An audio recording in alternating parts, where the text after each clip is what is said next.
What's going on, guys? It is your boy TKD123 here, back in Play Source. This is, of course, Road to Ragnarok. You like the intro? I know you did. I know you like that intro. Low key, it might be my favorite. I don't know. Maybe. But this is Road to Ragnarok, the weekly podcast dedicated to any and all things God of War Ragnarok, from news, lore, reactions, and upon release, our review and spoiler cast to end off the series. With me, of course, Thor, son of Odin's body double himself, Kyle Stephenson, PlayStation Controller for him. How are you doing, good sir? I'm doing fantastic. I'm so honored to be here. I'm glad that Odin gave me a break so I can come on down and talk everything God of War. I like that name. Yeah. You know what I'm saying? I like that. I just love that a big person is getting highlighted, right? Like they didn't go for the Marvel sculpted body for Thor. Like in the mythology, being bigger meant power and wealth and stuff. So like, I love to see a big old Thor. I love it. I just love that, and like it's something that like I saw in my trailer breakdown where like he has stone out of his head and everything that I didn't even realize was a story that Mimir told that's famous in Norse lore, where it was something where like some dude made of stone in a bar was like talking trash or whatever, and Thor just had enough of it, you know, and handled the situation. Yeah. So it just, but like above all else, like he just looks so brutal and just menacing, you know, and like intimidating. Yeah. Like it's super cool. It's super cool. And if he is playing it at any or as close to like any other version of Thor, like specifically like MCU, like where we get a Thor that is like cracking jokes as he's kicking our ass, I would love that. It's gonna be dope. It's gonna be dope. As of this recording, we record on Tuesdays, uploads on Thursday now. So you upload on Thursday now. You're not watching us on Thursdays instead of Sundays. We are 34 days away from the dropping of this game.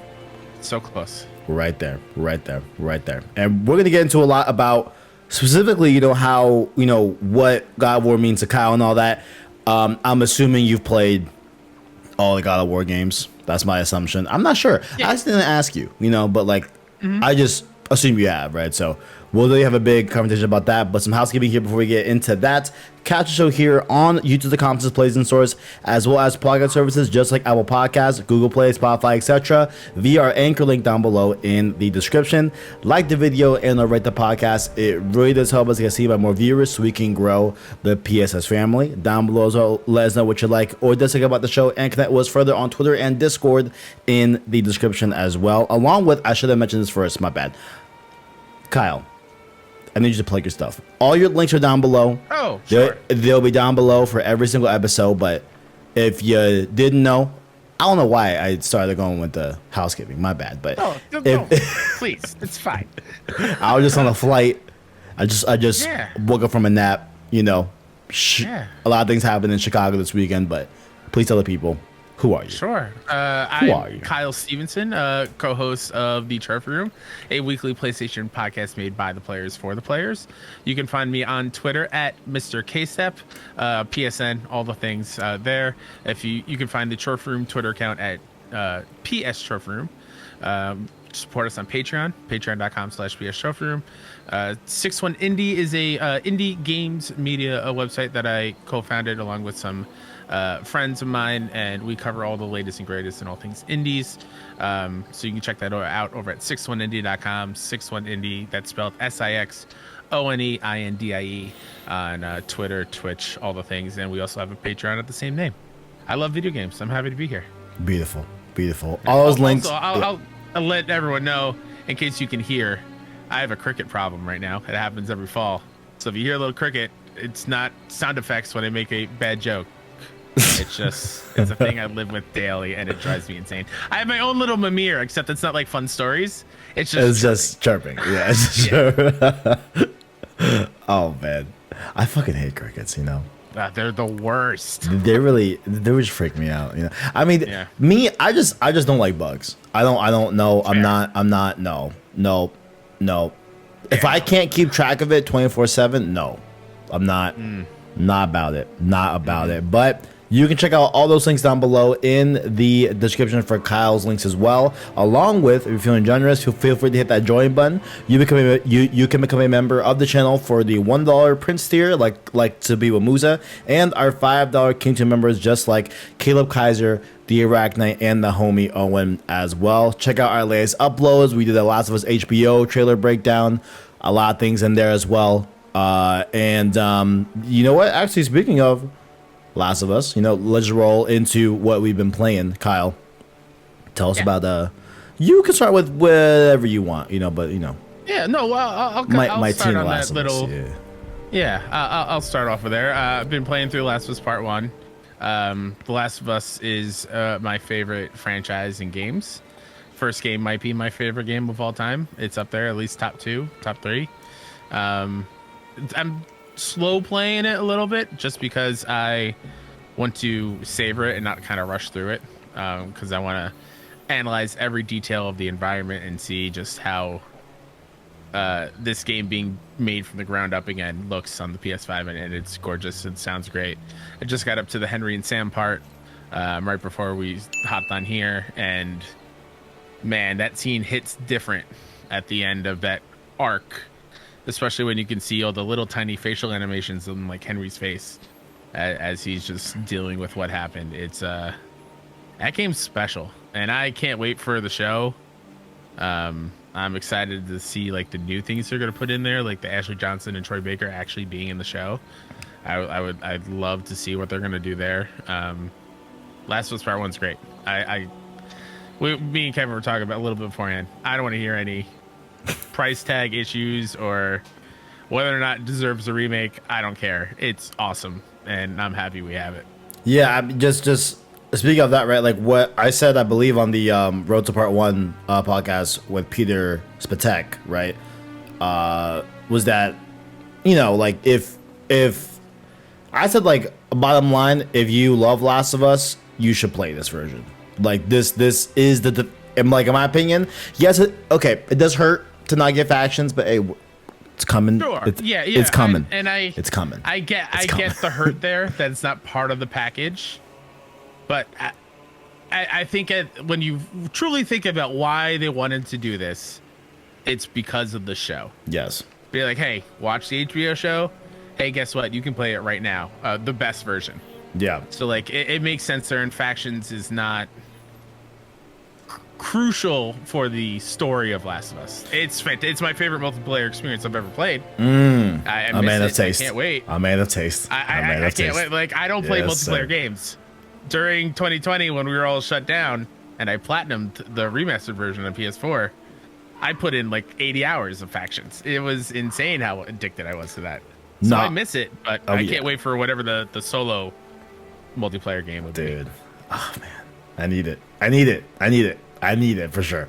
God, give me a Divisions in The Last of Us. That's dude, like, let's go, man. Let's go. I need that. Yeah, but like, obviously, that's a little bit of wrinkle, but really great to have the Left Behind DLC in there. I feel like it would have been very odd to not have that in here.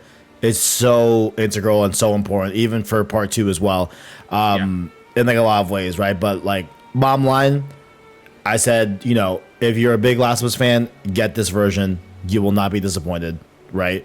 If you're really hung up over the $10, wait, and then next time you play Last of Us, it better be this version. It better be Part 1. 100%. Like looking, just because I went back to remaster it in the middle of my Part 1 playthrough just to check it out for a little bit, and it's like, no, like this is so much more. This is because I heard a lot of people saying, oh, there's a reason why a remake isn't in the title, right? There was a lot of that going around. And no, this is a remake. This is absolutely, yes, this is a remake of the original Last of Us. You know what I'm saying? Like just from a core, just, this is not a remaster. No. No. Not at all. No. I love it. Yeah, I just love that a lot of people were expecting Joel to have the rope mechanics of them to just put like silly, out of place, like where you could swing a rope and swing across chasms. Like that wasn't part of the first game, so why add it to Part 1? Yeah, just because to do it, I don't know. I definitely came around on that, and like definitely like as I played part one, I understood a lot, right? Of like, and like even like a little bit before them, okay, like because I was one of the early people that were like, hey, I would have really liked to see some more gameplay changes to this, part one. The two ones I was bringing up a lot were dodge and prone, right? Like those were a lot, right? But then as I was playing the game, I'm like, okay, you know what? Prone, that would have, I get how like the game wasn't designed for prone in mind, right? Like, and that would have taken a whole overhaul, and like there's a whole debate on that is if they should have gone that far. That's neither here or there, but it is what it is, right? And then also like the dodge and prone, right? Like that fits Ellie more. Right. She's younger, she's faster. Joel is more of a brute. He's not gonna escape a whole lot. Yeah. So like I still by the end of part one, because there was even parts that I found myself like doing a L1 and like flick of the analog stick to try, you know what I'm saying? Like there's still a part of me that like definitely still holds consistently that like, yeah, I would have really loved to have seen dodge here, right? But it is what it is, right? Like bottom line, The Last of Us Part 1 is better than, I'm willing to say, 9 out of 10 games that you show me that came out this year. Yeah. If not, and a lot of times all of them. You know what I'm saying? I feel the part that gets glossed over a lot when we talk about Last of Us and the part 1 or whether or not it's worth it. I feel like you play Last of Us, especially the first game. You play it for the story.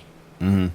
You're there for the narrative, and especially because that was a PS3 era game. Like I don't think you could just overhaul the gameplay completely. It would feel different to me. Right. So like I feel like you go in, you know what you're getting. You're there for the story. Part 2 is a little bit different because the levels got expanded. It's not as bottlenecked and whatnot. But like, and that part still 2, fantastic games. We're nitpicking here, but like, facts. It's crazy. No, and that part 2 gameplay is fantastic. I love part 2 game. I love it. I love it. Absolutely. I love that gameplay for sure. Tell me a little bit about whichever game you want to go to next. Why not? Sure. Surprise me. Let's go to Tunic. Okay, one that I have not played yet. I've been eyeballing. Yeah. I do want to get to it towards the end of the year at some point, but give me the rundown. So fun fact about me, I have never completed a Zelda game. Me neither, bro. You're in good company. Thank you. You're in good company. Even play more than like a half an hour of any Zelda game. Go for it. I tried Breath of the Wild. Same. For like a good 20, 30 minutes. And I'm like, nah. And here's what I've learned about me from that point on is I need a game, as much as people think this is like a critique, a nitpick, a bad thing about games, I need a little bit of focus on where to go. Thank you. You cannot just drop me in a world and be like, go. Thank you. Experience, because my OCD would be like, all right, I'm going to check every corner. Like, even with Elden Ring this year, I loved my time with Elden Ring. But even then, I was like, there's too much going on. Yeah. Give me the golden path at some points. And I guess that is in all games. But Tunic is very similar to that. It's very old school Zelda, from what I understand. You're this little fox. You get dropped in this world. There's no dialogue. There's no VO. All the text is in a made-up language. Even when you go to pick something up, it'll be in a made-up language. It won't tell you what it is or anything. The way to get around that is there are pages scattered in the world. And when you find the page, it's a manual of like an old Nintendo game that you would get with your games. Okay. So you're collecting pages and you're making an old school video game manual that's teaching you about the game and the mechanics. And like you would get a page and it's like, here's what these 2 bars are at the bottom left of the screen. Like one's stamina, one's health. If you're all the way down in stamina, you're going to get hits will do double damage or whatever it is. So like you're slowly learning about the mechanics of the game as you're finding these pages. And it's beautiful. It sounds great. It's just, I don't like figuring out where to go on my own. Right. There's still there's a lot of hidden areas which are cool and whatnot, but I just feel like I'm missing a lot. Yeah. Like I don't, and I know we're probably on the same book here, right? Like, we're not talking about like hold my hand throughout the entire thing, right? That's not what we're talking about. No. Not like, hey, here's a special item over here. It's glowing, and I won't let you go to the next room until you pick up or interact. No, I don't want that. I just need a little direction. Just give me just give me a small little waypoint. That's it. If I'm standing around for a bit, or like in a place where the game is like, you're spending too much time here, give me a little bit like, hey, look over here, or a little bit of line of dialogue, like, hey, oh, we're doing this, just to remind me to snap me out of it. Right. But how many hours are you in? You would say? Oh, I would say maybe an hour and a half ish. Okay. And gameplay is it's almost like a Souls game. Like, it is difficult. The enemies hit hard. You have to dodge, you have to roll, you have to block when you can. It is a difficult kind of combat game. It's a Zelda Souls-like game. So if that sounds like it's up your alley, definitely go for it. And like to be pointed out, game made by one person. Damn. This is a one developer game, which is always incredible. It took him a long time, rightfully so, and he deserves some credit for that. It's great. It might be put in my backlog because I missed a lot of stuff this year, so I don't know if I want to spend too much time with it, but I'll go back eventually. Right. Okay, good to hear. If you hear my dogs in the background, my bad. Oh, dogs and crickets. The puppies are out here. They're out here. They're freaking out. Tell me about Tiny Tina, because I played Tiny Tina's Wonderlands this year. Yeah. I have thoughts on it, mostly positive, but where are we at with you? So another one where I put down because of my crippling MLB The Show addiction, where I just can't stop playing the game. You and my homies, man. Bro.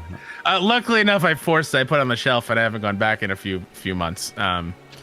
But yeah, Tiny Tina's Wonderlands, I was super excited about. I'm a huge Borderlands fan. And as a Dungeons & Dragons fan, this is like a match made in heaven for me, where they are basically playing this Borderlands Pandora version of D&D, Bunkers and Badasses. And Tiny Tina is your DM, your Dungeon Master, and she's telling the story.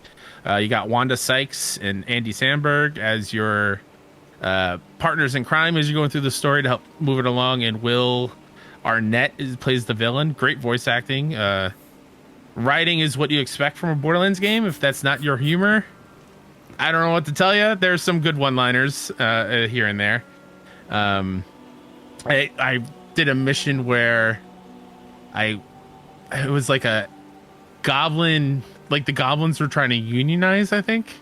And one of the missions was basically like this evil goblin is turning some of the goblins blue, and it was basically like the Smurfs, where the Smurfs are killing all the other goblins, and you had to find Gargamel or whatever it was and kill him and end the whole thing. And it's that kind of humor that is what this game is and what Borderlands is.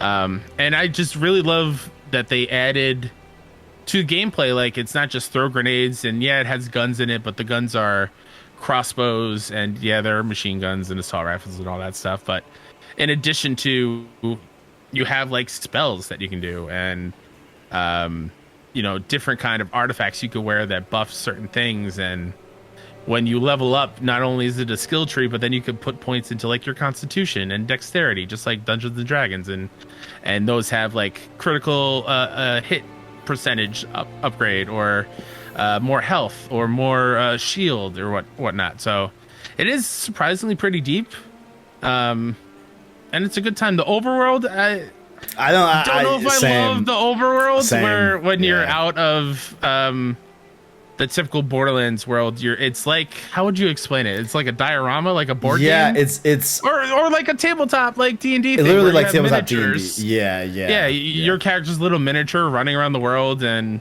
there's like a cheese puff blocking the path because Tiny Tina dropped it on the board, and bottle caps you got to knock over and whatnot. Yeah, not like directly, but like it did remind me a lot of like FF7's overworld type style. Sure. Right.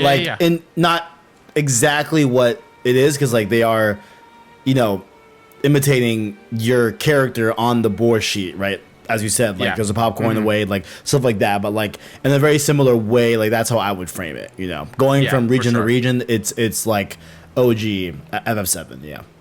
Yeah, and I don't know how I love how much I love it, just because you're slower. It's not as exciting, right? Because you can't shoot in the overworld. You're getting quests and whatnot, and it was a choice. It was definitely a choice. It felt like something that was in like, you know, an alpha build of this game or beta build, and just somehow made it. You know, I think someone was really passionate about it. Right, and it just makes sense in the context of what Wonderlands is. Yeah. It's just maybe it was their way of getting away from just like transporting from location to location. Like it actually is making you go from place to place instead of just like fast traveling or whatnot, or just a cutscene and show up. So but like you said, it's a choice. I don't know if I love it, but definitely a choice. I feel good. I was itching to play a shooter recently, and I wanted that itch has been scratched. It's a fun time if you like it. Yeah, I definitely really enjoyed it. I'm a long time Borderlands fan. 2009 Borderlands 1. I was there, right? Like when Modern Warfare 2 was in patch and we were all sick of it. Women on YouTube's like Borderlands was there to save me that summer. You know. And I really have loved Borderlands ever since. And like that's the one. I think the last thing I'll say about it is like that's the one. Like obviously, I love its gameplay. I love its gun mechanics. I love how diverse the weaponry that you get in that game. How wacky they get. But like, I get that its writing is not great. You know. But like I'm just a sucker for it. I don't know why. You know, I'm just a sucker for like it's like the only thing's like I like Borderlands. Like you know what I'm saying. Like I know it's like not the most in-depth writing at all, but like I'll tell you what though, I like it. I find it very hard. It's hard for me to fathom that how good the writing was in Borderlands 2. Right, like Handsome Jack. Jack is one of the best villains in games. Speak on it. People don't say that enough. And like, speak on it. It's been downhill from there. Like Borderlands 3 was. I enjoyed my time with it. The twins just didn't do it. There's some good stuff towards the end, like with Typhon. When you're reading the logs and audios and whatnot, you get a little bit more backstory into the twins. I just wish that was more in the main game. When I think of the pre-sequel, that's the one Borderlands game I didn't play. I just didn't love the floatiness of anti-grav. I beat it. It was very much like a very forgettable. A big expansion. Yeah, pretty much. Yeah. But man, Handsome Jack is like the pinnacle. That's the one. He's so good. Borderlands 2 still remains the top one. If in case people were wondering, it's still true. And Tales from Borderlands is great as well. Tales from Borderlands is fantastic. Very excited for for this I am new too, one man. I am too. Yeah. I'm very curious. I hope they nail what made the first one special. I don't know when and where I'm gonna play that, but I'm definitely gonna play that. Oh, definitely, for sure. Definitely. But like, yeah, that's gonna be a priority for sure. Good stuff. I've only been playing one game. I've been abroad. I've been traveling, all that fun stuff. And I do plan on dipping into Overwatch 2 tonight. I got the game downloaded, and Sweet. Probably starting God of War tomorrow morning or tonight if I just get the time for it. But I've been playing Cult of the Lamb. Yes. By Massive Monster, Devolver Digital joint. You already know how Devolver Digital does. They definitely do it big, and this is no exception. I am really enjoying the game, really liking it. For travel purposes, I did buy it on Switch. I do not recommend it on Switch. Sure. It does not run great. It's not like unplayable. Like you can get through it, but like you can just tell when like it. There's like certain points where like it stutters. It even stutters a little bit in combat things and like combat engagements when things are a little bit too packed in the overall screen and everything. I have a weird thing where if you played it on console, definitely let me know. When the game switches to a new day, it pauses a lot and it freezes a lot. Does it happen on the console version too, or is that just Switch? Pre first or second patch, it was very buggy. I played on PS5. So there was a moment Okay. where, like, when it switched from day cycle to night cycle, there's a little hitch, Yeah. and like a little kind of like a jumpiness to it, but it felt like it was fixed. Okay. But I can, when I saw the bugs and stuff on PS5, I can only imagine how the Switch is running. Yeah, it's just like, you know, if the Switch is the only option, you know, by all means, Sure. I still think that you can enjoy it. But yeah, like definitely, like if I wasn't traveling, I would have got on PS5, you know, and just play it there. But it is one of those Switch games for me. Like there are certain games that I know it's out on PlayStation, but I'll still get it on Switch. You know, like it's that just like Tunic might be that too, but I'm not sure if I actually will. Yeah, Tunic I might actually get on Switch. That's what I will call like another Switch game for me, but I might not. We'll see. But bottom line, like, you know, this game Cult of the Lamb is literally like, what if you brought combat to Animal Crossing, right? And like that's really where I'm at. Like, I'm really having a great time with like learning new rituals for my cult to do, figuring out, you know, how best to manage someone that is talking down on my name, on the cult's name with the big, and like it's such like it has such like a cute tone to it, and like it is cute, and like I was sitting until they ask you to eat poop, and then things get weird. No, like there's a lot of like, it looks like a kid game, but like it's definitely not a kid game, right?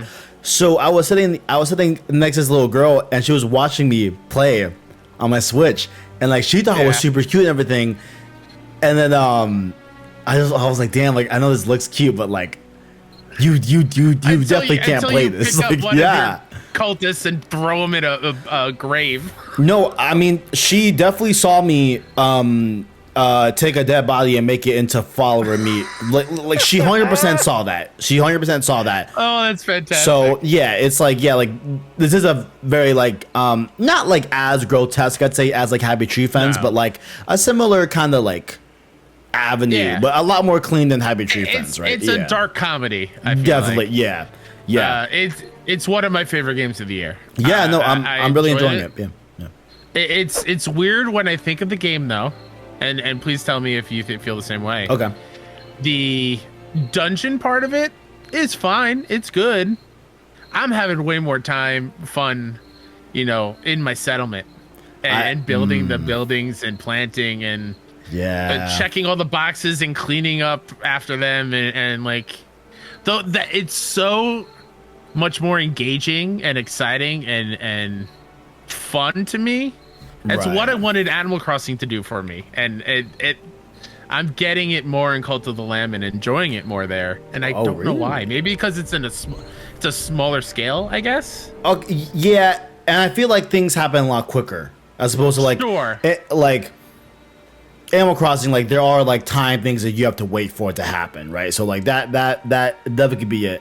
But I think I'm starting to understand like what you're saying there, because like there's so much expansion that they do and build upon like the quote unquote Animal Crossing side of Cult of the Lamb as you're building up your cult and everything. And there's so many things that you're still learning to this day. And like, you know, at least that I'm learning in my 12th hour in, I think, something like that. Sure. Yeah. But with the dungeon crawler stuff, it's really just, you know, you get a new weapon. You go to room to room. Go room to room. Like, yeah, it's not defeat the enemies, then you can move on. It's and like there are some really cool like different like boss abilities and boss attacks that like happen for sure. But like and cool different weapons and whatnot. But I feel you on that. Where like they definitely seem to like have like it almost felt like they had the cult thing first, and then they built the dungeon crawler thing like adjacent to it in some ways. So I was kind of hoping that was because I'm on the last boss on the third door. I have a fourth door and then what seems like a final door.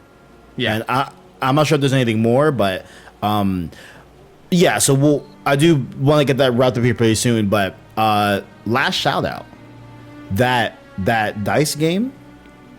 Listen, that dice game is pretty heat. Do you know what I'm talking about?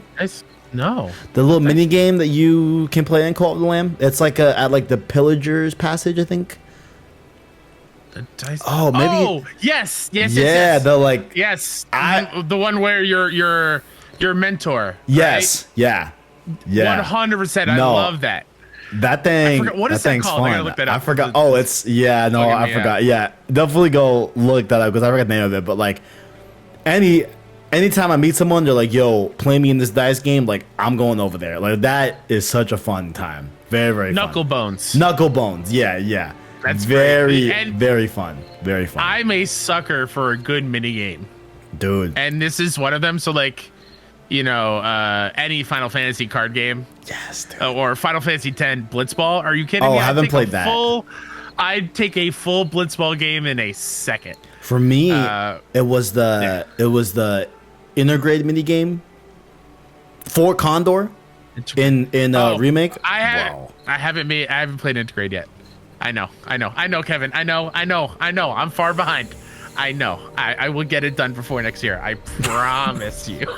No, I literally got sick. I do know For Condor from my the original, though. That minigame. I know, Kevin. I know. It's okay. Believe me. I was going to try to keep that a secret for as long as I can. Because I know how much that means to you. Oh, man. Same to me. It just...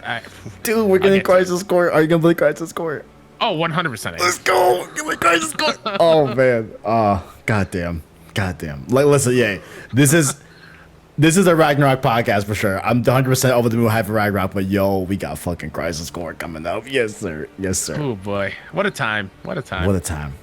Going in to the news section here. We did get a new report here from, Tom Henderson doing it big. Has his own website. I've been enjoying what's been on there so far. You know what I'm saying? We have a new report here that is involving the God of War Ragnarok links below in the description to all of these news articles. We only got 2 today, nothing too crazy here. But it goes as follows. God of War Ragnarok is around 40 hours in length. Insider Gamer has learned. It's understood that the entire experience is around 40 hours, with 20 hours needed to complete the game's main story. Sources have said that around 3.5 hours of the 20 hours played will be cinematic scenes, with the remaining 16.5 hours for gameplay. The other 20 hours of game time is to complete all of the additional side quests, with around 19 hours dedicated to gameplay and an additional hour of cinematics. So I just thought that was a really cool breakdown, and it seems somewhat on par with God of War 2018. I'd say like definitely more side content. I don't think there was 20 hours of side content in God of War 2018. I think that was maybe more like 10, 12-ish, you know what I'm saying, depending on how you do with the Valkyries. But yeah, thought that was a really cool breakdown, and like something that I totally forgot that they confirmed as I was putting links for this news bit was that God of War Ragnarok is going to still be that one cut camera that we all love from 2018. Thank you. Yeah, so I did check on that because I'm like, wait, have they said that? But yes, I love that that's going to be a thing too, because I believe the Dead Space remake is also going to be a one camera. That's hot.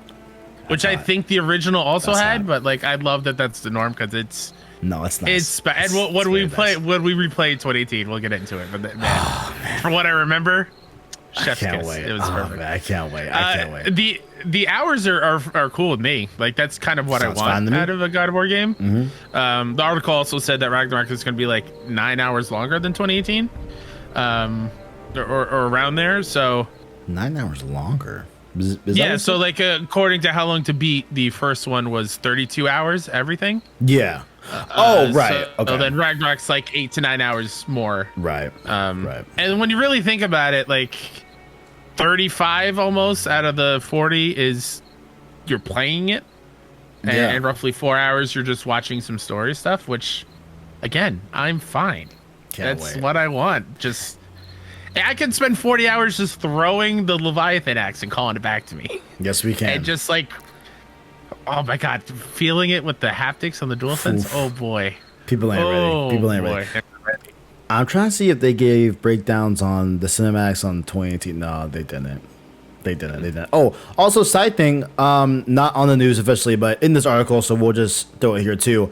It was revealed 2 weeks ago that the file size for God of War Ragnarok is around 90.6 gigs on PS4, right? Which is double the size of 2018. I can't wait. I really just cannot wait. And like, maybe I shouldn't say this because Horizon ran pretty well on PS4 earlier this year. From what I've heard, I'm very curious to see how a base PS4 is going to run Ragnarok, right? Like, but like they are probably. I mean, if we're going off history, they've done a really good job at scaling games for the system, so probably gonna be fine. I mean, but yeah. When you think about it, like Last of Us Part 2, Ghost of Tsushima, PS4, they ran pretty well. Yeah, they got some good optimization. Yeah, no, they're pretty good at what they're doing. They're good shit. Yeah. Hey, that's why they get paid the big bucks. We're absolutely, yeah. And I'm here. Hey, we have day jobs. Yes, sir. Yes, we do. So obviously it won't be 90 on PS5 with that compression and all that, all the way Mark Cerny just rudely just took my took my show title, The Road to PS5. Like, sir, I don't have a copyright, but sir, come on now. I had that first. I relax now, okay? I think we've spoken about this when you've come on the Trophy Room, but apologize for also doing Road to Greatness, a Patreon show for Trophy Room. I didn't even know you could have had that first. I don't know who was first. I don't remember. It's good. It's a good title. No, it's good. It's good. Road to anything is good. Yeah. Honestly, where I got it from, if I'm being honest, back in my COD exclusive only days, circa like 2008. Oh, I did not know you were a COD. Oh, I was a huge COD fan. Yes, I was. Okay. Yes, I was a diehard COD fanboy from you probably destroyed me online every time we played. Probably, maybe. I was on the PS3 lobbies. Yes, sir. Yeah. But from 2008 till I want to say around 2012, we'll probably say. Okay. Once I got the PS4, things changed. And kind of like late PS3 too, but I was very much in the COD community here on YouTube. So they would do Road to Prestige, where it would be the full videos of them going from match to match and how they got from level 0 to Prestige. So that's where I got the name for this show. Yeah. It was off Road to Prestige, which like no one person owned that. It was just like a type of content where you just showed every match from level 0 to yeah. I think I came up with ours because of the PlayStation tagline "Greatness awaits." Yes, it's a road to greatness. It's a good stuff. It's waiting for us. That works out. Yes, sir. But yeah, links below in the description for that Insider Gaming article. Shout out to Tom Harrison. Shout out to Tom Harrison. He's ever doing his thing. Next up here, I didn't want to put in the doc a little Nebelian tweet. All right, that we got. Yeah. I just had to add it yesterday. Gave me a little giggle, a little chuckle, perhaps.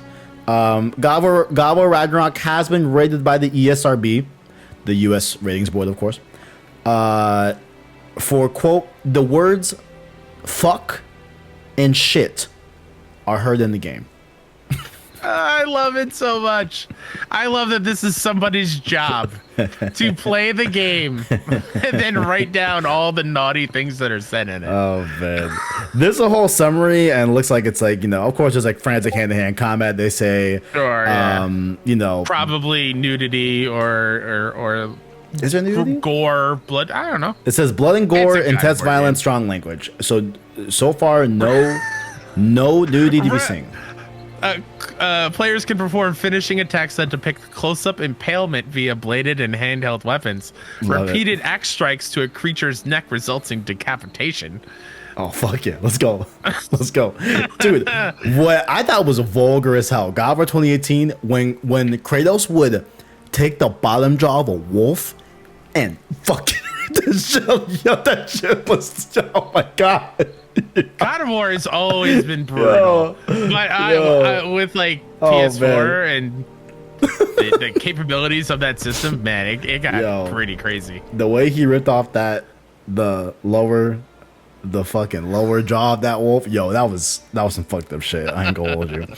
So yeah, speaking of fucked up shit, you'll be hearing fucking shit in Ragnarok. So. Yeah. This, you know what? I do want to keep this in mind. I should, because we're gonna be doing a bet episode. I do want to bet on who's gonna say these words. We were talking about it a little bit on the show. We got a few options. Could be Mimir. You think it's one of the Brock, Sindri? Probably not Sindri. Yeah. Maybe Brock. Could be one of the elves, right? Could be Thor. It could be Thor. It could be Thor. Could be Thor. I kind of hope it's Kratos at least. At least one of these times. Just once. It's fuck. Like I would love. I would love for him to drop it, similar to my Harry Potter fans out there of Mrs. Weasley at the end of the last movie. Not my daughter, you bitch. The only time that's ever said in any of the books and movies. Just one little line out of nowhere from Kratos would be cool. Listen, man, I'm always down for a little curse word. I think it's healthy, a little bit. Absolutely. I mean, going back to part 1, Last of Us. Every time Ellie throws out an F-bomb, every single time, just out of nowhere, I was like, yes, I love it, dude. I forgot how good the Ellie and Bill scenes were. They're fucking gold. Oh, they're fantastic. I think for when we get to the bets episode, yes, I think we should have a bet with. It's be a nightmare to track how many fucks and shits are said. I could easily count that. Over under? No, we're good. Oh, you can? Oh, okay. No, I will definitely make it my duty. Yes, for sure. Okay. Absolutely. Absolutely. I can't wait for this one. That could be wild. Nah, this is going to be a real, because like with like part 1, it's like, okay, our bets episode wasn't that great because it's a known quantity. We had like six questions. It's always great when it's a brand new game. It's like, okay, brand new thing. What can we bet on? It's gonna be some good stuff. Absolutely. Some good stuff. Yeah. Which will lead us here to our topic of the show. I did a similar episode with, of course, co-host of PS Trophy Room, Joe, Mr. Babbitt Moran, and when he was on Road to Forbidden West, right? Mm-hmm. And I want to just pick your brain, right, as to what does God of War mean to you, Kyle, from PS Trophy Room, right? Like, yeah, where, like, what's your history with the franchise? However you want to take it. Maybe we'll stop game to game, whatever we want to do. But like, we'll start with the overall encompassing topic of what does God of War mean to you? So that question has morphed, I think, for a lot of us who've played the franchise for a long time after 2018. The first game, I believe, came out in like 2005-ish. So that was when I started high school. I'm dating myself. It's fine. I'm old. It's okay. So I think I started that my freshman year of high school. And to me, I was still in the mindset of just playing games just to play games. It was just a hobby. I wasn't going into it to experience like a really good story. I think the only one before that would be like the Final Fantasy series, where I was like into the story when I'm playing. So God of War to me was a fun action combat game with really cool set pieces of taking on these gods, and it's brutal. Was the Hydra fight in 1 at the very beginning on the ship, or is that 2? I think that's God of War 2. No, I think that's God of War 2. I forgot what the opening battle is on 1. I thought it was you and the Spartans, or was that 2? You know what? Let me see. It's been so long since I played the original, but I just remember just seeing how up and close and personal you get, and seeing Kratos, ripping jaws off or decapitating these mythical creatures and these beings in mythology that I enjoyed reading about or watching things, and to see a video game take on them, and it's a brutal one. It's not just like a in comparison, like, have you played Immortals Phoenix Rising? That was the only game I played on Stadia. I didn't beat it, but like, sure, I had like a 2-hour like demo thing, so I tried it. Ran shockingly well. Yeah. Stadia I love that game. They knew what they was doing, and I did like enjoy the game, but like I didn't see it through it all. Yeah. No, but those gods, they're like funny takes on them, but they're still kind of like whimsical. Right. But here they're like, there's no good god in the God of War franchise. They're all kind of dicks in their own right. And I enjoyed seeing that side of them. So it was, and so that was the first game I played it a couple of times. Wouldn't say it was my favorite at all. Like it was, again, it was just fun to play and go through. Now when we get to God of War 2 though, God of War 2, speak on it. That kind of changed it for me when I thought of God of War. That's kind of why I am such a big God of War fan, is because of 2. I feel like a lot of people feel the same way. I got God of War 2, and I always say this fact, and I always second guess myself afterwards. God of War 2, I think, was released after PS3. Yes, it was. Yeah. Yeah. So I played my God of War 2 on my PS3 system, and when I was in college is when I got to play it. Freshman year in college, played on this little tiny tube TV we had, and I just enjoyed every second. Like, the set pieces were ramped up, everything was better about it, and knowing what I know now, thanks a lot, Corey Barlog, for that, because he had killed it with 2. I believe he directed 2, correct? Yeah. And Stig did 3. Yeah, because I think he was just like a designer in the first God of War. 1. Yeah, on 1, and then he ended up directing 2. Yeah. And then for 3, it was Stig who is doing Ragnarok, right? Is he? No. Stig did Jedi Fallen Order. Okay. For Respawn. Yeah. Thank you. Yeah. So yeah, every game got their new directors, but 2 was just special. It just brought everything up a notch. My memory of like the bosses and moments of it are a little bit hazy, but I just remember like climbing that statue. Yes, that was the opening of 2. You're climbing up the giant statue, going through the Spartans, I think. There was like this big like statue head you were fighting in and going up, and like the harpies or whatever. Just everything was built on. You got Pandora's box and that whole area. 2 was beyond special. 2 is PSP so ones. 2 is great. PSP ones played while I was at work, doing like just security. I was just there, just open and close the building, and so I'd sit there and play Chains of Olympus, which is phenomenal. Same thing with Ghost of Sparta. Great games. I hope they're on the PlayStation catalog now that we can play as part of PS Plus. I'm pretty sure they were on now, I think. Yeah, they were all on now. I'm pretty sure they all carried over day 1. I hope so. I'm pretty sure. So. People should play those because they're pretty fantastic. No, there's some shockingly good in there. Like, Kratos has a brother. Did you know?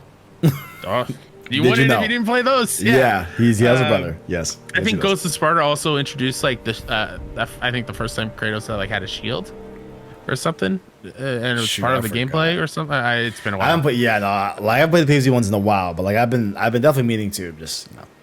Absolutely. Life. And then 3 came out, and similar to like what I feel when I see PS5 games now, I was blown away by the visuals and just seeing Kratos destroy Poseidon and his water crab thing as the opening thing, and just everything, again, something God of War does every single time, except for Ascension. We'll get to that in a second.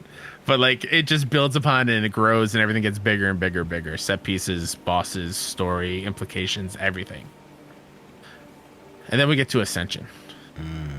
I was let down so hard by Ascension.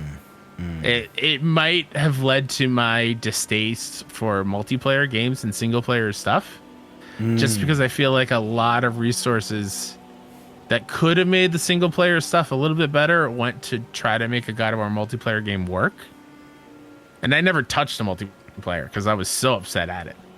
But the one thing I do appreciate about Ascension is that was the first time where I started to recognize voice actors. Okay, right. So like Troy Baker is in Ascension.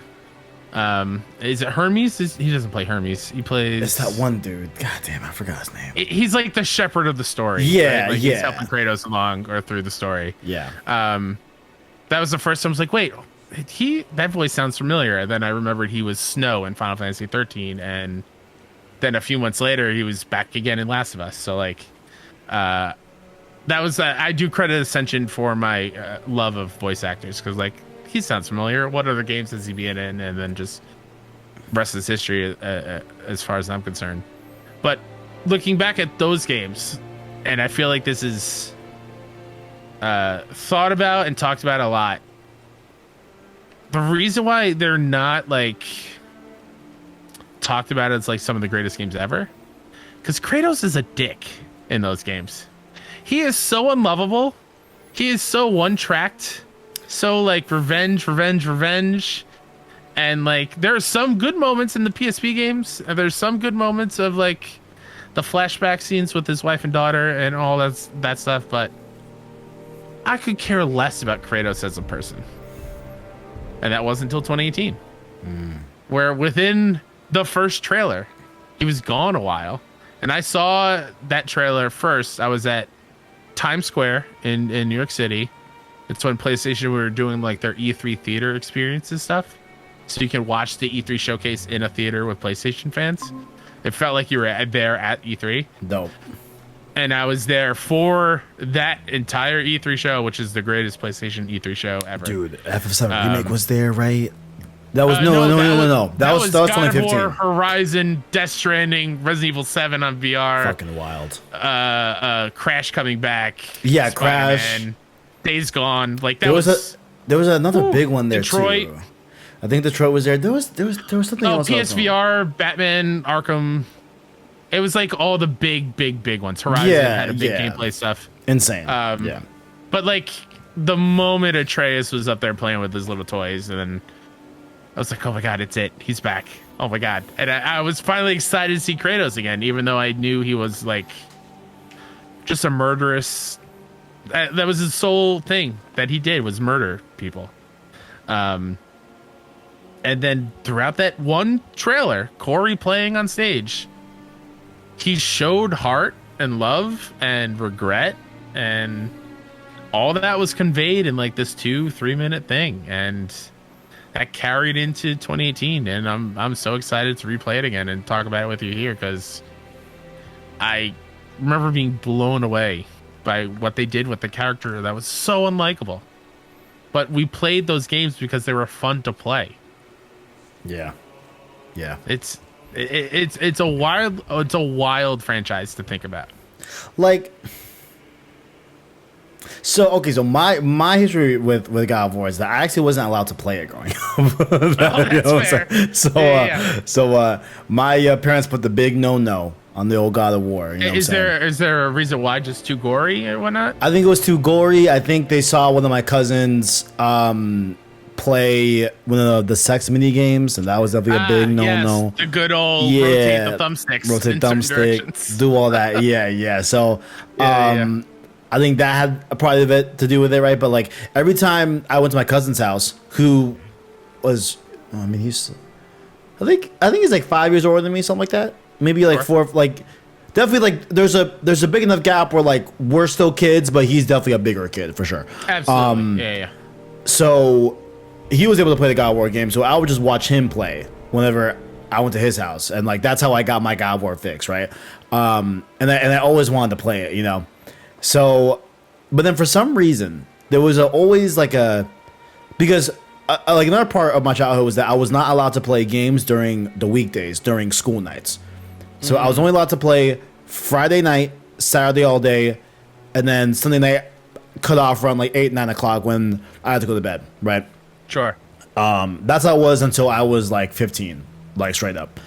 So, but that rule never applied to my PSP. Not sure why. Not sure why my parents just viewed like console gaming and handheld gaming kind of low key in a very modern way. You know what I'm saying? Like they were kind of ahead of the time. I don't know, but like they because you were taken away from their TV time. Maybe, yeah, I don't know, maybe. And they were okay with you playing on the handheld. Yeah, just like handheld, they were like, hey, PSP, you know. Play that whatever, it doesn't matter. Sure. So I spent a lot of time with Ghost of Sparta and Chains of Olympus. Like I love those two games, and like that was my first introduction to God of War, right? In like a real way.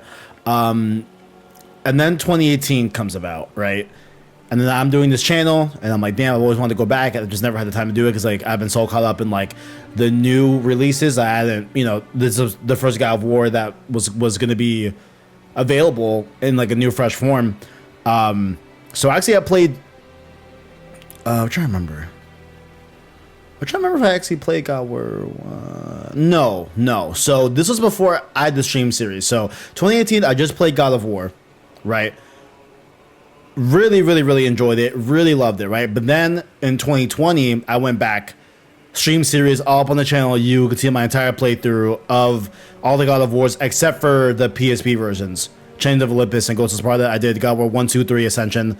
Leading into 2018, another playthrough I did in 2020, and that was my first time going through God of War from the console standpoint. And God of War 1, famously, very frustrating final stream on that one. Very, very frustrating. Like that. Why? What happened? Oh, it's just it was just like difficulty spike, bro. I don't know. But like, yo, that was Zeus, right? No, it was Ares. It was the Ares boss fight. Right, yeah. Kaiju battle. Yeah, bro. I don't know what it was, man. No, it was and then it was the gameplay section right before that when you had to, I think, fight off a bunch of other Kratoses. Like it was like a. Do you? I'm forgetting if. Vaguely, I remember. Yeah. It was like where you had to keep you had to keep enwrapping yourself around Kratos' wife and kid. That's right. To keep them alive. Yeah, that section was annoying as fuck. And like overall, like I still enjoyed the first game. Definitely, like it's very iconic. We wouldn't have had the series without it, right? For sure. Absolutely. But I didn't love God of War 1. Like, and I've been on the record saying, hey, like if you want to go through the God of War series, if you just understand that Kratos was a Spartan general, he made a deal with the devil being Ares, you know, you become my servant, you're a slave to me, you will live. Kratos was gonna die, all that, you know, and then he goes on to do horrible things in the name of Ares. And what tipped off Kratos mainly was that he was sabotaged into killing his own wife and daughter, right? Which made him forever hate the gods, right? Yeah. And then their ashes are stuck to him. Yes, that too. Popular video on my channel of why Kratos is Ghost White, Ghost of Sparta, where that comes from. Yeah. I say, hey, if you know that, and he kills Ares at the end, and then he just takes the title of God of War. You know, he kills Ares, and then I forgot if it was kill him. He doesn't kill himself. Attempts to kill himself. Yes, but then I think Athena grabs him. And gives him the blades, and he's now the God of War. He like takes over the seat. Yeah. I feel like if you know that, and you don't really want to play God of War 1, I can understand that because like I just found like a lot of that game frustrating. You know, now God of War 2 though, you're absolutely right. That is the cream of the crop. Aside from 2018, right? Because that's a bit of a different ball game overall. Yes, that's the best of the classic God of Wars, 100%. Like God of War 2, I just loved its story, especially where. You know, you essentially are playing in real time a couple minutes because you go back in time and you do all this shit. Like, it's so good. And the progression of different abilities that you get as Kratos as you continue on and the upgrade to the blades and all that. Like, I just loved God of War 2. Like, I think it's fantastic. Like, 100%. I think I just realized the Pandora's box is 1, isn't it? I think the Pandora's box is 3. Isn't it God of War 3? I think so. Cause I don't remember. I think it was a PS2 one.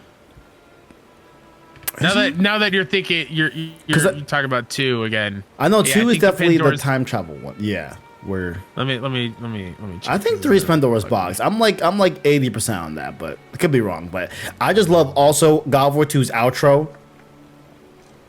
Fire. Like, bro, like, oh my god, my god, and then God of War 3 picks Pandora's up. box is 1.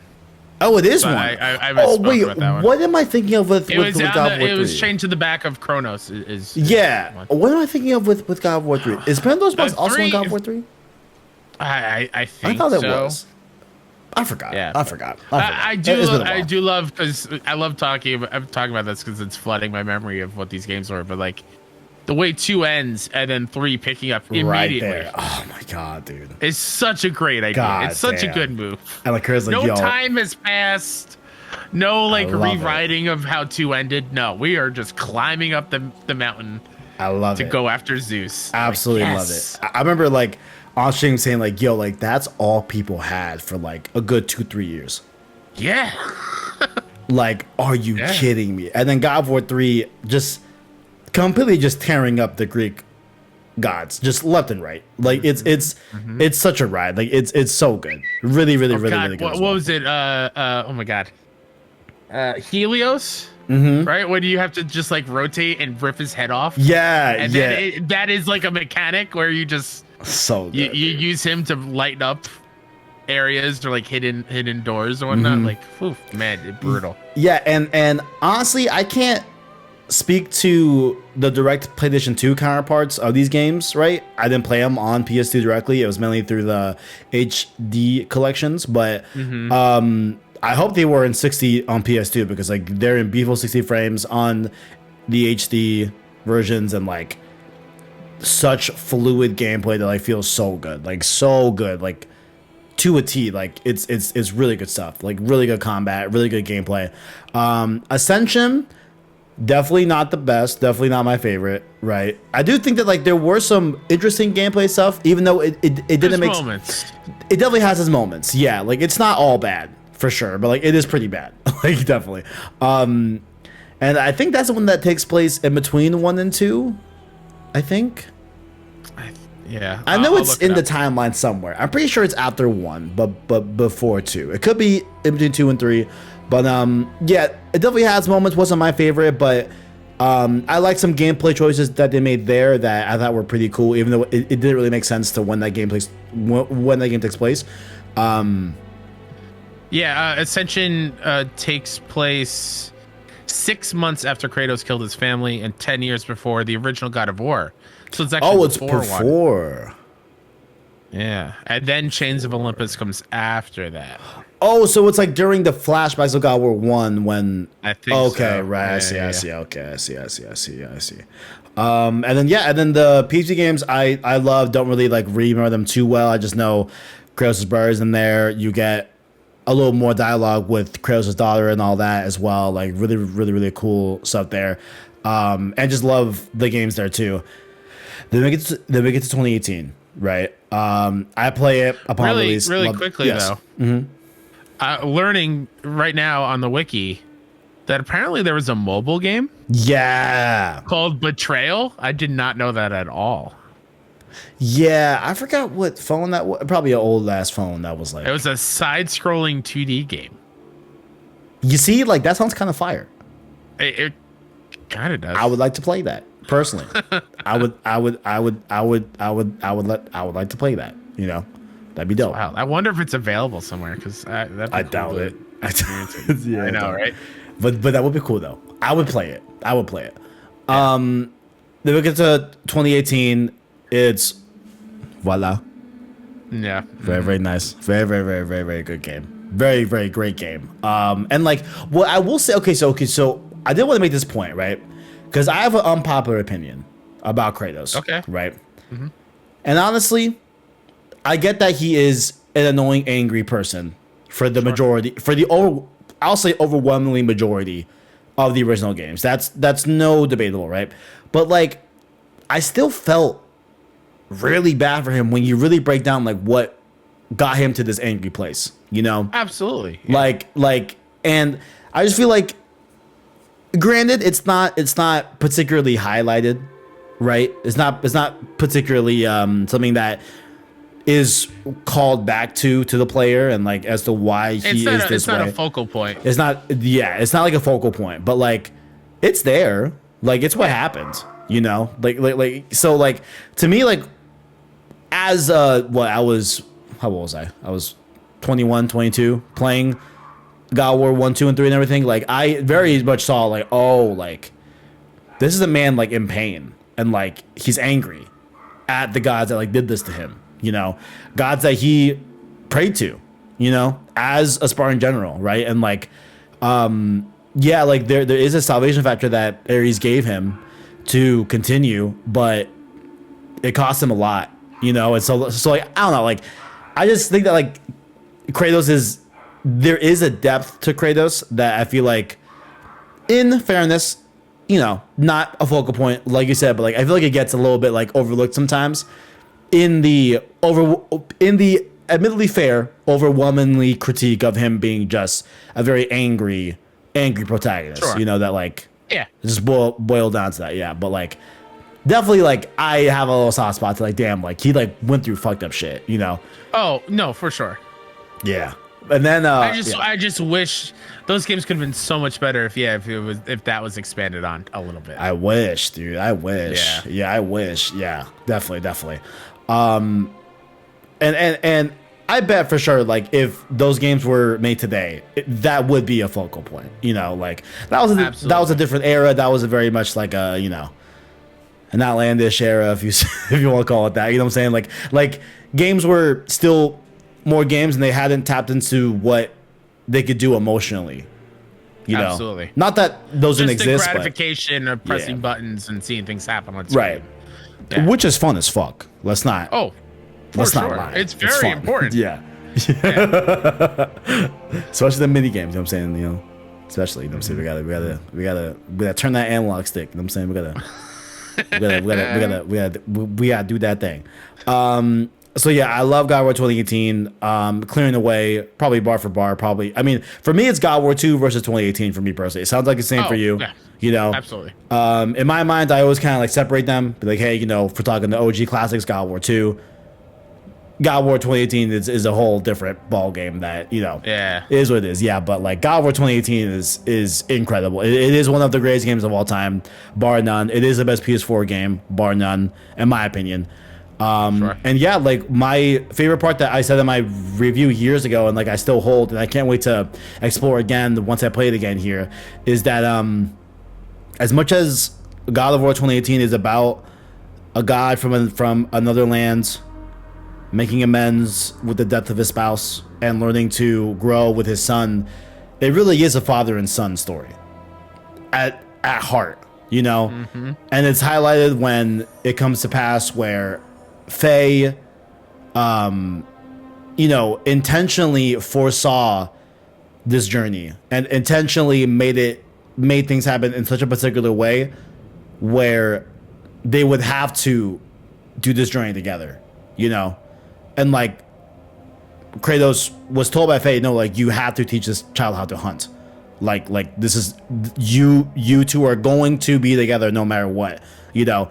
And that's on top of Atreus when he recalls moments from his past where it's like, yeah, like me and Kratos never really talked. It was mainly Faye that talked to me, you know, and like Kratos was more just, you know, not really apparent in like my development from that standpoint, right? And just still the brooding Kratos that we know. Yeah, yeah, and like and this whole thing with like my favorite scene in God of War 2018, hands down. And I still get chills and get choked up sometimes, like thinking about it, is when you go through this whole journey where at literally the very end of the game, very end, Kratos takes a second, he lets Atreus hold Faye's ashes, right? And then he takes off his gauntlets and he takes off his bandages and lets him go with the wind, and he goes, I have nothing left to hide.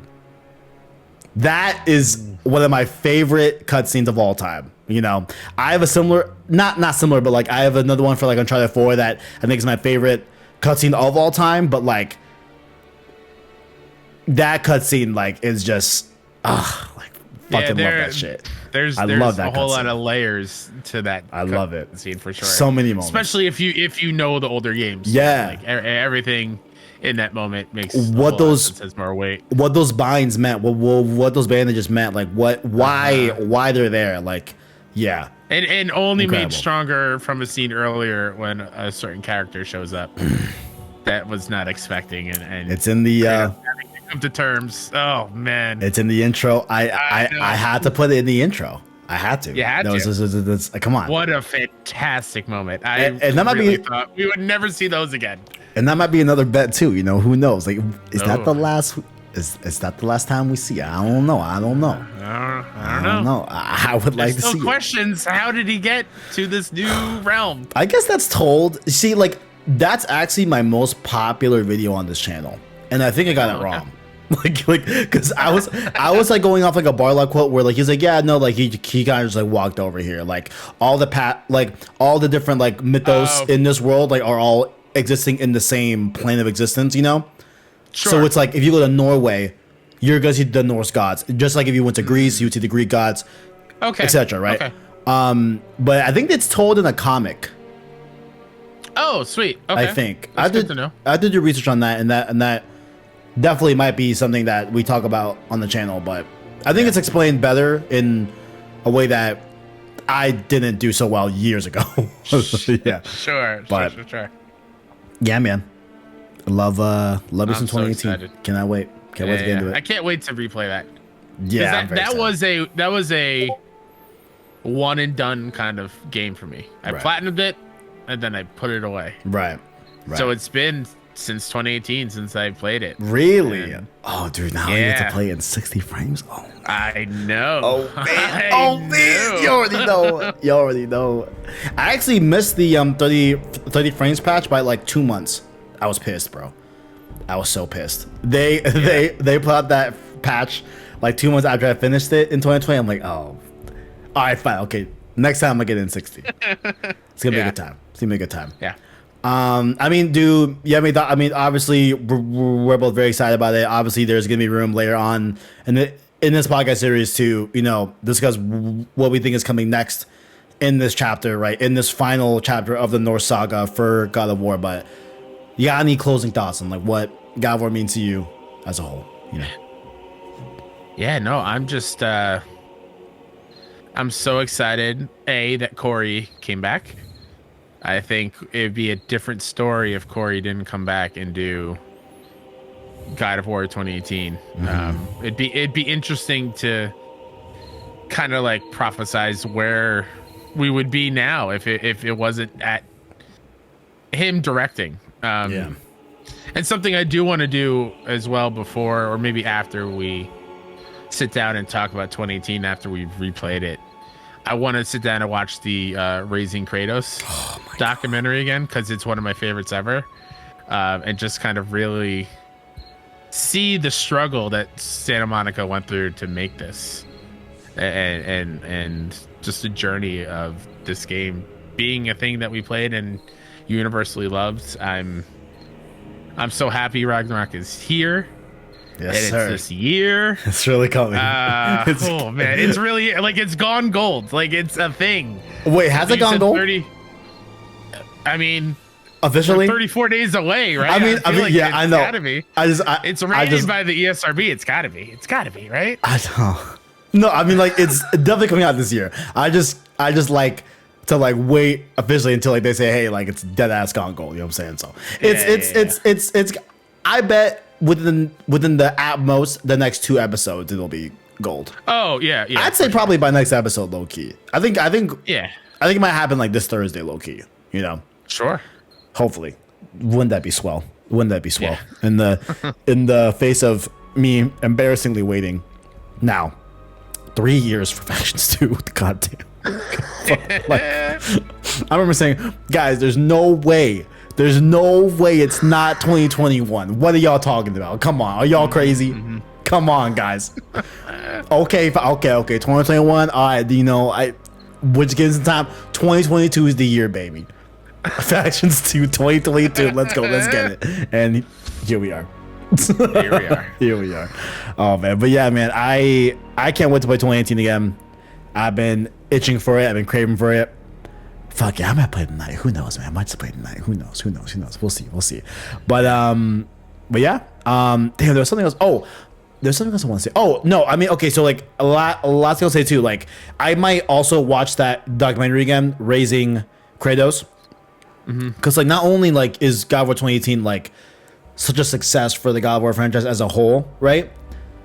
You're right in that it was such a success for Santa Monica based off like they had a canceled game in between Ascension and 2018 that was years in development, a lot of investment in that project and everything, and we've seen little concept art of what that game was supposed to be, a sci-fi game and everything, which I still cross fingers. Corey Barlock, that's what he's doing right now. Yeah. That's my hope. I would fucking love that, right? But yeah, like it really was like a make it or break it point of it, and like I just think like the pitch for this game must have been like, isn't there a story with Shuhei where he like saw an early build of 2018 and like walked out of the room? I believe that's in the doc. Isn't it a documentary? It is. Yeah, it is, right? I think they reference it. It's not the Last of Us stock, which is also fantastic, but yes. Yeah, I think Shuhei was not super impressed by it at some point. Incredible. Insane. And just, man, please watch the documentary on YouTube. It's amazing. Which, hey, I mean, like, as we close, that's what I'm gonna watch tonight. Maybe I'll watch that. Get in the mood for it. Yeah. Last thing I'll mention about that too is that, like, man, where's that part 2 documentary, yo? I need that. Yeah. I know it can't be as juicy as I want it to be. You know, I would love for them to discuss the leaks and like what that was like. You know, sure. But I need that. Maybe when the remake hits in 2 years. that director's cut. You know what I'm saying? I still gotta catch up to speed with the whole Horizon remaster remake thing. I gotta the lovely to hear Horizon multiplayer. Lovely to hear that. You know, I got things to catch up on. Yeah, but too many things. I hate because last time I was away, we got the God of War Collector's Edition info as I was leaving. I was like, fuck yeah. But with all that being said, to wrap up the first episode of Road to Ragnarok, my boy Kyle, where can people find you? Sure, you can find me on the internet on Twitter at Mr. KStep. Everything I do at 61indie is at 61indie, SIXONEINDIE. And you can catch me talking about all things PlayStation with my best friend, Mr. Badbit, over at PS Trophy Room and the Trophy Room, a PlayStation podcast wherever you listen to your podcasts.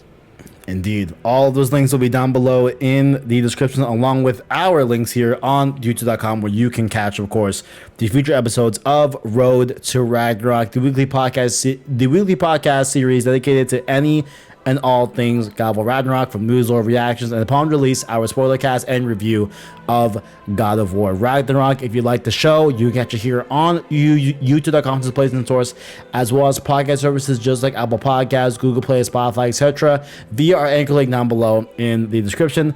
Like the video and rate the podcast. It helps us get seen by more viewers so we can grow the PSS family. Down below, let us know what you like or dislike about the show, and connect with us further on Twitter and Discord in the description. Feeling generous, hit that join button, become a member of the channel with the $1 Prince tier, just like the Pua Musa, and our $5 King tier members, just like Caleb Kaiser, the Rack Knight, and the homie Owen. Much appreciated to you all. And yeah, it's coming up. Expect a lot more God of War content here in the future. You know what I'm saying? I did a little particular long project for Last of Us Part 1. Y'all may get a similar long project here on the channel as well in the coming weeks and stuff like that. They'll be in tune for that. And do you remember our outro on the channel? I do not. No, not off the top of my head. I say. Okay, so I say.